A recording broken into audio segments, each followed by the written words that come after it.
and he's my partner, Héctor Santiago Delgado Guevara. He's studying aerospace engineering at the National Autonomous University of Mexico. And our paper is called 1000 Future Mexican Scientists, Motivations for Space Projects, Perspective and Goals. Okay, we do this paper because the necessity of study the motivations about Mexican students, because there were a lot of talent in Mexico, but there is no support of the schools and neither the government. So it is undoubtful that Mexico is afflicted for STEM talent. Example of this is are the people that we have in the slide, like Luis Guevara, who won the Pulitzer Prize in 1980, Mario Molina, who won the Nobel Prize in 1995, and Rodolfo Naribela, the first Mexican astronaut. But that was in the past. Now it's engraved in our memory. Now we need to talk about the next generation of scientists, engineers, and technicians. How do they want to change the world? And most important, what are the plans for space projects? Now I will give you some quick facts about the Mexican student at the higher education level and about the space sector in our country. 45% of the Mexicans between 18 and 23 years old study at the higher education level, but not all of them finish their undergraduate studies, and only 7% of the ones that have done it decided on a STEM career.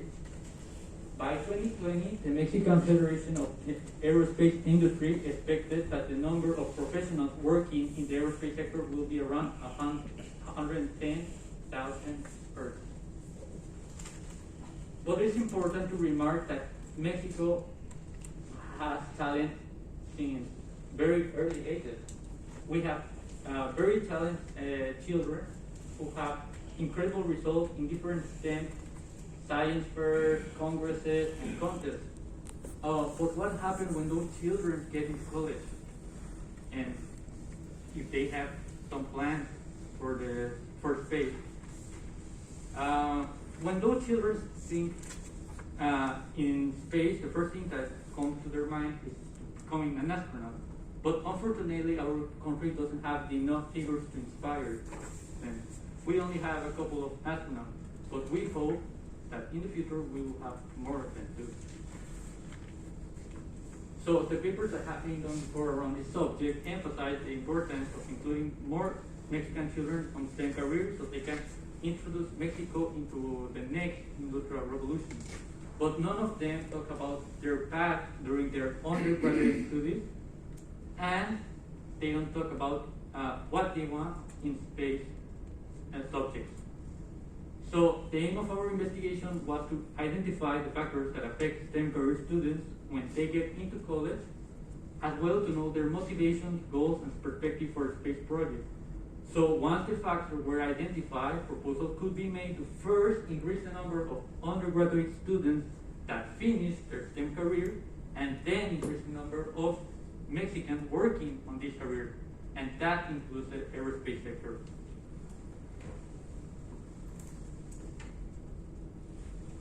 So I'm going to introduce the methods and materials that we use. We use a Google Forms survey because of the familiarity of this tool. In universities in Mexico, they are so common to use Google Forms. We don't ask the respondents to put their names, age, or the university in which they study because they have more confidentiality. And we have two types of questions, open questions and closed questions. We have challenge in this study because we interview 1,000 Mexican students, so the answers were thousands, and we have to generalize and the open responses and count and do the statistics. So there was a challenge. Other challenge is that was difficult to disseminate the survey but our university disseminate via email, and the high unit of technology help us to disseminate this survey too. So we would like to share you our results. The first interesting result is that 37% of the respondents were women, and this percentage is increasing as the years go by. So we expect that in the next 5 years, this percentage will be like half and half. As you can expect, most of the respondents are pursuing the undergraduate degree, and many of them, half percent, belongs to the engineering area. In Mexico, we believe that engineering area is the most profitable in the laboral work. And one of the highlights of our organization is to know what are the motivations for studying STEM career. We found out that 60% it was a personal decision. Why? Because they were passionate for what they do. They were passionate for science. They were passionate for space, for mathematics, for biology, for chemistry, for physics. They were in love since they were children. This passion comes since elementary school. They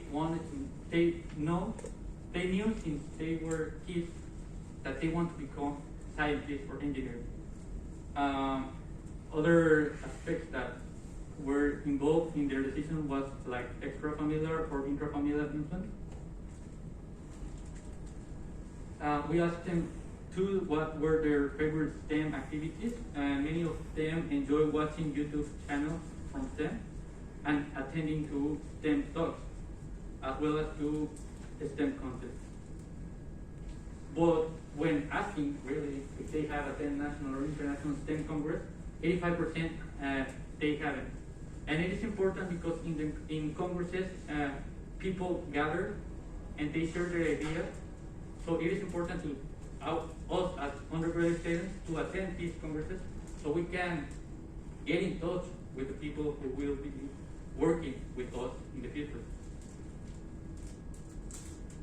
This is also an interesting result because from the 100%, 95% told us that they want to work in STEM after finishing their studies. But as we see before, as we saw before, just 7% achieved it. So what happened? What happened with all the percentage that it missed?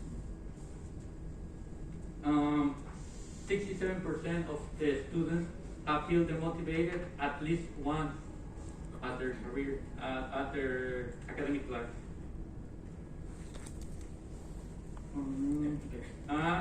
What is the main factor that affects them?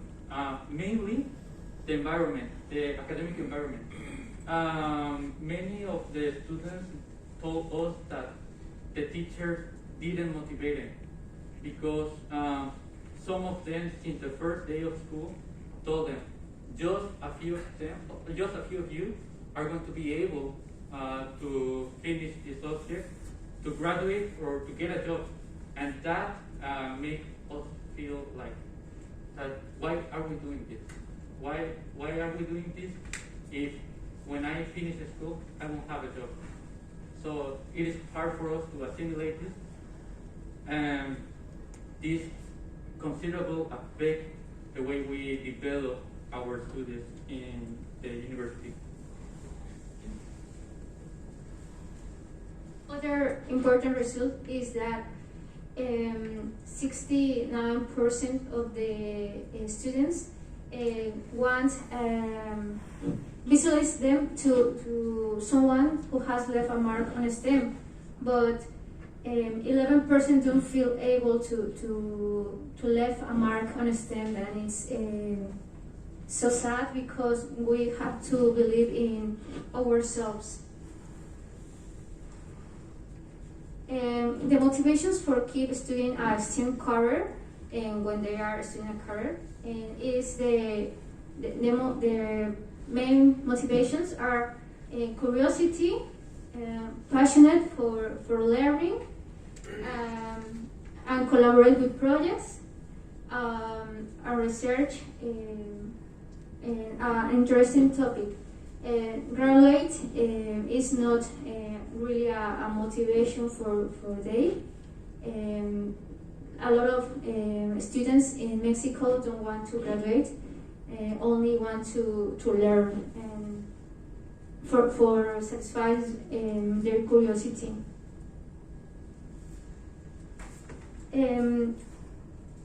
85% are into space subjects, and only 34% of the STEM students have heard about the IAF, the International Astronautical Federation. So it's important to disseminate the knowledge that we have in these congresses like IAC. Other important result is that a lot of persons want to be an astronaut, but only 16% still want to be an astronaut, and a lot of the other person don't feel able.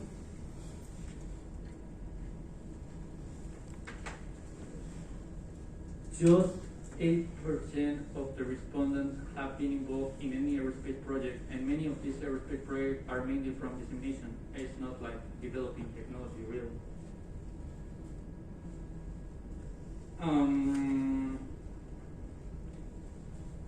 So we'll leave you some thoughts from two of our respondents, and it says that I think that as students, the future outlook for a science career is complicated because science is not supported in Mexico. Research places are for people with connection. If we don't have the social skills to have them, we end up in oblivion despite our academic success. And one of the hardest challenges I'm facing is what you don't learn as a STEM student, like getting out of theory and looking for real experience, where you realize the importance of developing soft skills, knowing how to communicate and express your ideas, giving value to your work and transmitting its value. At a time when field practice has unfortunately been suspended and social contact is very limited, reinventing yourself is a key to adapting to different environments. So, the basic education has been reformed by and has been taught has been taught by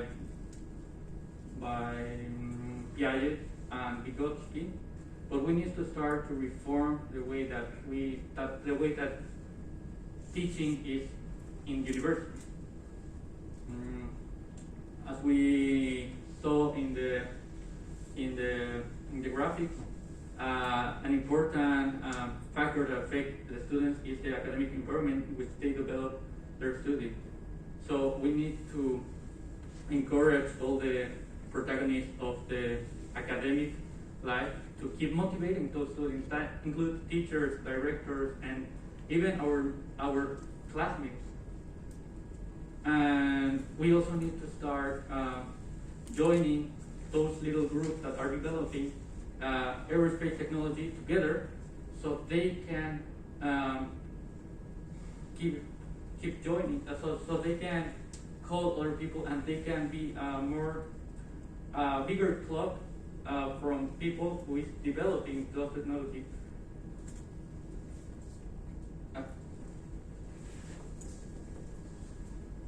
Okay, the conclusions.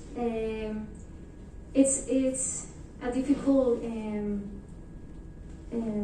thing to do because we want to do more things, but we don't have the money, we don't have the support, but we like students want to be important scientists. We want to get a job, and we want to do a career and get important do important things. And it's sad to see that a lot of Mexicans emigrate to other countries because there are not support. and we are wondering that these situations change in the future, and that our space agency change and give us the opportunities, and teachers motivate all the STEM students at the universities. Thank you.